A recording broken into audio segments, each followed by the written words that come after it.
नमस्कार, मैं विनीत राय फिर हाजिर हूं अपनी खास पेशकश लेकर, जिसमें मैं आपको बताऊंगा बॉलीवुड के महान और प्रसिद्ध खलनायक के बारे में। हिंदी सिनेमा में हर खलनायक की अपनी एक अलग स्टाइल रही है और वो उसी स्टाइल की बदौलत दर्शकों के दिलो दिमाग पर तब तक राज करता रहा जब तक कि नए विलेन ने आकर अपनी लंबी लकीर नहीं खींच दी। के.एन. सिंह, प्रेमनाथ, प्राण, अमजद खान से शुरू होकर ये सिलसिला अमरीश पुरी पर आकर ठहर गया था और उन हस्तियों के खलनायक के स्तरीय एवं बहुआयामी चेहरे प्रस्तुत किए जो आज हिंदी सिनेमा में मानक बन गए हैं। उन्हीं में से अमरीश पुरी अपनी ऊंची पूरी कद काठी और बुलंद आवाज़ के बल पर सबसे आगे निकल गए और उनकी गोल गोल घूमती हुई आंखें सामने खड़े व्यक्ति के भीतर दहशत पैदा कर देती थीं। उनका कसरती बदन फौलाद की तरह मजबूत दिखाई देता था और उनकी फिल्में आकर चली जाती थीं, लेकिन उनका किरदार दर्शकों को बरसों तक याद रहता था। जबकि अमरीश पुरी अक्सर कहा करते थे कि वो सबसे लवेबल विलन हैं। तो आइए आपको बताते हैं खलनायक अमरीश पुरी की ज़िंदगी के बारे में विस्तार से अपनी इस रिपोर्ट में। 22 जून 1932 को जन्मे अमरीश पुरी चरित्र अभिनेता मदन पुरी के छोटे भाई थे और 20 साल तक वो सरकारी नौकरी में रहे। अपनी क्रिएटिविटी के संतोष के लिए रंगमंच से जुड़ गए। पंडित सत्यदेव दुबे जैसे निर्देशकों के मार्गदर्शन में उन्होंने 50 से अधिक नाटकों में काम कर रंगकर्म के क्षेत्र में अपने को स्थापित किया। 1954 में उन्होंने फिल्मों में किस्मत आजमाने की कोशिश की थी, लेकिन फिल्म निर्माताओं ने क्रूड एंड हार्श फेस कहकर उन्हें ठुकरा दिया था। अमरीश ने थिएटर कर तथा विज्ञापनों में अपनी आवाज़ देकर संघर्ष जारी रखा। जब अमरीश की उम्र 40 की हो गई तब उन्हें फिल्मों के ऑफर मिलने शुरू हो गए। उस उम्र तक आते आते कई कलाकार ये कहते पाए जाते हैं कि उनके खाते में 2 दशक का अनुभव और फिल्में हैं, मगर किसे पता था कि कुछ साल बीत जाने के बाद यही अभिनेता अपने मनपसंद रोल करेगा और खलनायकी की सबसे अधिक कीमत वसूलेगा। फिल्मकार सुखदेव ने अमरीश को लेकर रेशमा और शेरा का ऑफर दिया था। कुछ दिनों बाद फिल्म का निर्देशन सुनील दत्त के हाथों में आया तो अमरीश ने राजस्थान के रेगिस्तान में ऊंटों के बीच चलने वाली इस प्रेम कथा को पसंद कर अपनी मंजूरी दी। उस रोल के बाद फिर आधा दशक गुजर गया। जब हिंदी फिल्मों में कला, सिनेमा या समानांतर सिनेमा की मशाल श्याम बेनेगल जैसे फिल्मकार ने जलाई तो रंगमंच और पुणे फिल्म संस्थान से प्रशिक्षित कलाकारों को अनेक ऑफर मिलने लगे। अमरीश भी उस भीड़ में शामिल कर लिए गए। बेनेगल के साथ उन्होंने फिल्म निशांत, मंथन तथा भूमिका जैसी फिल्में की और अपनी अभिनय प्रतिभा का लोहा मनवाया।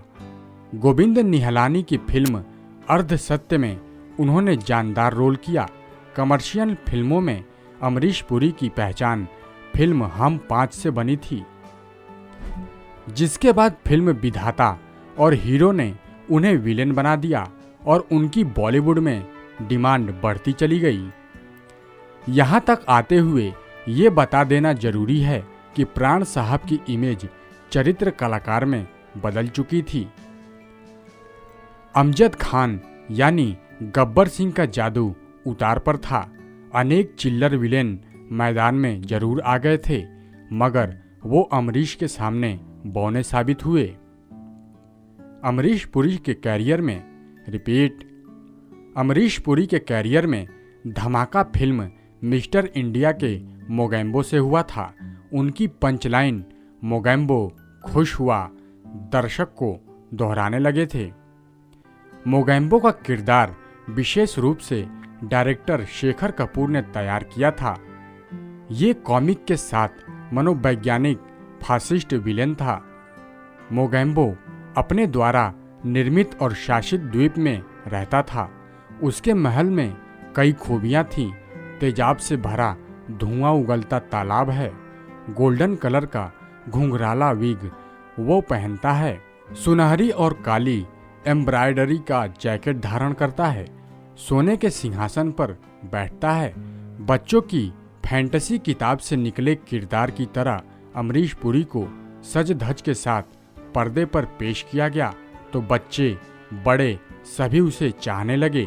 जब मिस्टर इंडिया बने अनिल कपूर उसे पटाने की कोशिश करते हैं तो मजाक बनाकर चेहरे पर चमक लाकर हाथों का संचालन करते अट्ठाहस करती हंसी के साथ वो बोलता है, मोगैम्बो खुश हुआ। जब अमरीश पुरी ने विलेन के अवतार में अपने को ब्रांड बना लिया तो हॉलीवुड के बेताज बादशाह स्टीवन स्पीलबर्ग ने अपनी अगली film Indiana Jones and the Temple of Doom में मुख्य विलेन बनाया। अमरीश ने स्पीलबर्ग की अपेक्षाओं के अनुरूप काम किया और उनकी पहचान अंतर्राष्ट्रीय स्तर पर हो गई।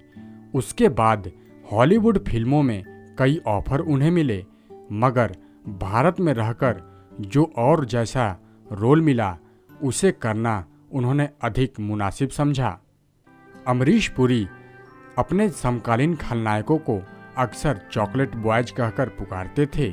उनके जैसे बहुआयामी अभिनेता को दिग्गज फिल्मकार श्याम बेनेगल, गोविंद निहलानी, शेखर कपूर, सुभाष घई, प्रियदर्शन, राकेश रोशन, राजकुमार संतोषी मिले, जिन्होंने उनकी प्रतिभा को परखा और उनकी संतुष्टि के लिए रोल दिए। अमरीश पुरी की अभिनय प्रतिभा से उनके साथ काम करने वाले हीरो घबराते थे, क्योंकि फिल्म के तमाम सीन तो ये चुरा कर ले जाएगा। कुछ फिल्मों में अमरीश को पॉजिटिव रोल करने के मौके भी मिले। प्रियदर्शन की फिल्म मुस्कुराहट में एक झक्की जज के रोल को उन्होंने कुछ इस अंदाज में जिया कि पूरी फिल्म में दर्शक मुस्कुराते रहे। राजकुमार संतोषी की फिल्म घातक में भी बीमार पिता का रोल उन्होंने बखूबी निभाया। फूल और कांटे, दिलवाले दुल्हनिया ले जाएंगे, राम लखन, सौदागर, करण अर्जुन, घायल, गदर, दामिनी जैसी कई फिल्मों में उनकी मुख मुद्राएं, संवाद बोलने का अंदाज, बॉडी लैंग्वेज देखने लायक थी। अमरीश का स्क्रीन प्रेजेंस इतनी जबरदस्त होती थी कि दर्शक ठगे से रह जाते थे। जब रोल कम मिलने लगे या फिर फालतू रोल उन्होंने उस दौर के दूसरे विलेन के लिए छोड़ दिए, वो घर पर रहकर अपने पोते पोतियों के टूटे खिलौने सुधारा करते थे या फिर कुंदन लाल सहगल के गाने सुनकर गुजरे जमाने के पलों को पकड़ने की कोशिश में डूब जाते थे। कैंसर की बीमारी की वजह से उनका 12 जनवरी 2005 को निधन हुआ। उनके गुजरने के बाद बॉलीवुड को दूसरा दमदार खलनायक अभी तक नहीं मिल पाया है। अमरीश पुरी ने 416 से अधिक फिल्मों में अपनी उपस्थिति दर्ज कराई थी। हम आपको बता दें कि आक्रोश, अर्धसत्य, भूमिका, चाची 420, दिलवाले दुल्हनिया ले जाएंगे, दामिनी, गर्दिश, गदर, घातक, घायल, हीरो, करण अर्जुन, कोयला, मंथन, मेरी जंग, मिस्टर इंडिया, मुस्कुराहट, नगीना, फूल और कांटे, राम लखन, ताल, त्रिदेव, विधाता जैसी उनकी प्रमुख फिल्में थी। हम आपको बता दें कि अमरीश पुरी के बेटे राजीव पुरी तो फिल्मों में नहीं आए, लेकिन उनके पोते फिल्मों से जुड़े हुए हैं। और राजीव ने बताया कि उनका बेटा हर्षवर्धन पुरी यशराज फिल्म में असिस्टेंट डायरेक्टर के तौर पर काम कर रहा है। उन्होंने अब तक 3 फिल्मों इश्क चादे, शुद्ध देसी रोमांस और दावते इश्क में कैमरे के पीछे रहकर काम किया है। साल 1987 में फिल्म मिस्टर इंडिया में उनका किरदार मोगैम्बो बहुत ही मशहूर हुआ था और फिल्म का संवाद मोगैम्बो खुश हुआ आज भी लोगों के जहन में बरकरार है। मोगैम्बो खुश हुआ फिल्म मिस्टर इंडिया का ये डायलॉग आज भी जब कहीं सुनाई दे जाता है तो जहन में स्वर्गीय अमरीश पुरी की तस्वीर बनने लगती है। बॉलीवुड का ये महान खलनायक आज दुनिया में नहीं है, लेकिन उनकी फिल्मों में निभाए गए उनके खलनायक का किरदार आज भी लोगों को याद है। आज वो हमारे बीच नहीं हैं, लेकिन फिल्मों में उनकी दमदार आवाज़ और गुस्से से बाहर निकली हुई उनकी डरावनी आंखें खलनायक के किरदार में बिल्कुल फिट बैठती थीं। और शायद यही वजह है कि आज तक बॉलीवुड में उनकी टक्कर का खलनायक नहीं आया, या यूं कहें कि कोई उनकी जगह अभी तक नहीं ले सका। जबकि वो आज अगर दुनिया में होते तो वो 82 साल के हो गए होते। भारतीय सिनेमा में अमरीश पुरी की कमी को पूरी करने लायक अब तक कोई खलनायक नहीं आया है, और अमरीश पुरी ने 30 सालों से भी ज़्यादा समय तक फिल्मों में काम किया था और उन्होंने सर्वाधिक नकारात्मक भूमिकाएं ही निभाई थी। नकारात्मक भूमिकाओं को अमरीश पुरी इस प्रभावी ढंग से निभाते थे कि हिंदी फिल्मों में वो एक बुरे आदमी का पर्याय बन गए थे। वो एक ऐसी शख्सियत थे कि उनकी छवि जब पर्दे पर उभरती थी तभी से दर्शकों को फिल्म के रोमांच का एहसास हो जाता था, और उनका चेहरा ऐसा था जो खलनायकी का पर्याय बन चुका था। जबकि उन्हें दुनिया से विदा हुए पूरे 10 साल हो गए हैं। हमने अभी आपको बताया भारतीय सिनेमा के सबसे महान खलनायकों में से एक अमरीश पुरी साहब की ज़िंदगी से जुड़े अनसुनी बातों के बारे में। तो दोस्तों, आज के लिए बस इतना ही। हम फिर हाजिर होंगे अपने अगले प्रोग्राम में। तब तक के लिए देखते रहिए नेक्स्ट 9 न्यूज़। नमस्कार।